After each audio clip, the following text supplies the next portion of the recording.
When you get infected by a virus, your body immediately launches an immune response to fight the intruder.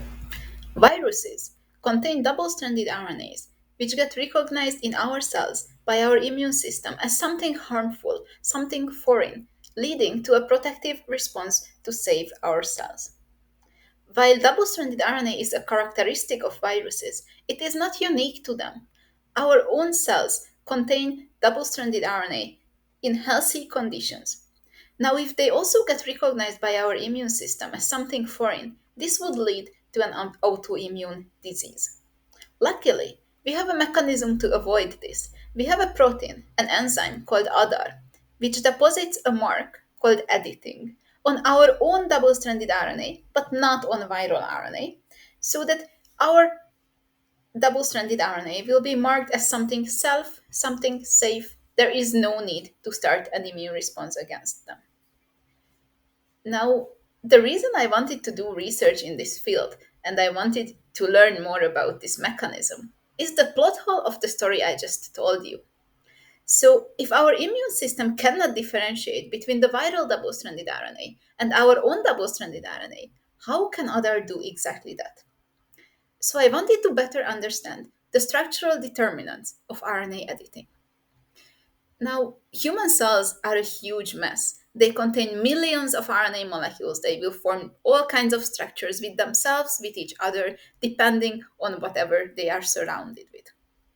To overcome these limitations, I computationally programmed, systematically planned thousands of RNA molecules with known structure, with small structural disruptions, which I can very well program and predict. I could synthesize these molecules, express them in cells, and measure the levels of editing, the mark deposited by other. So, what we found is something extremely interesting. We saw that every time there is a little disruption, a little imperfection of the structure of the double strand, ADAR will always put a mark 35 base pairs away from this disruption.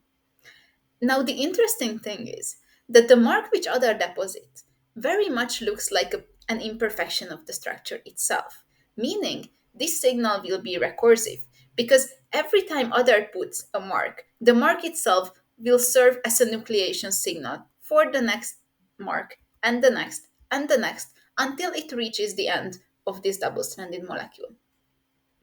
So, you remember that in the beginning, I told you that our immune system can recognize double stranded RNA molecules. So, how long this RNA molecule has to be recognized by our immune system? We know now that the length needed for this recognition is about 40 nucleotides, which means that the editing, the ruining of the structure every 35 base pairs is exactly enough to stop our immune system from recognizing these molecules as something harmful. And we also know that our own double stranded RNA, though very similar to viruses, are much more likely to contain small imperfections, which can serve as a nucleation signal for this recursive editing pattern. But while viruses are much more likely to be completely perfect. Now, besides solving the mystery of how ADAR can differentiate between our molecules and viral molecules, this also has medical potential and applicability. I think you all heard about CRISPR and DNA editing technologies with the promise to solve genetic mutations, inherited genetic disorders, and also to start having babies with a given eye color or hair color or more intelligence according to our wishes. Now, the reason that this is not actually applied in medicine yet is that DNA editing is something very dangerous. It would it leads to off targets, meaning that you might just want to have a baby with blue eyes, but you will also turn on or off other genes that you didn't actually want to target, such as genes leading to cancer. Also, DNA editing is permanent. Once you edit someone's DNA, it will be present in their entire life and passed over to their children and grandchildren. Recently, RNA editing arose as a safe alternative. Since RNA itself is transient, it degrades after a few hours, so any medication targeting RNA will be transient as well. Now, some of these technologies are built around RNA editing by ADAR. However, these technologies are currently very ineffective, preventing a medical applicability.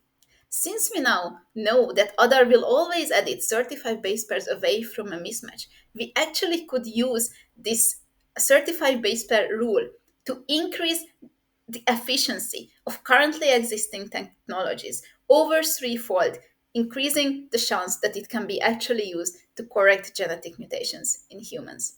Thank you for your attention.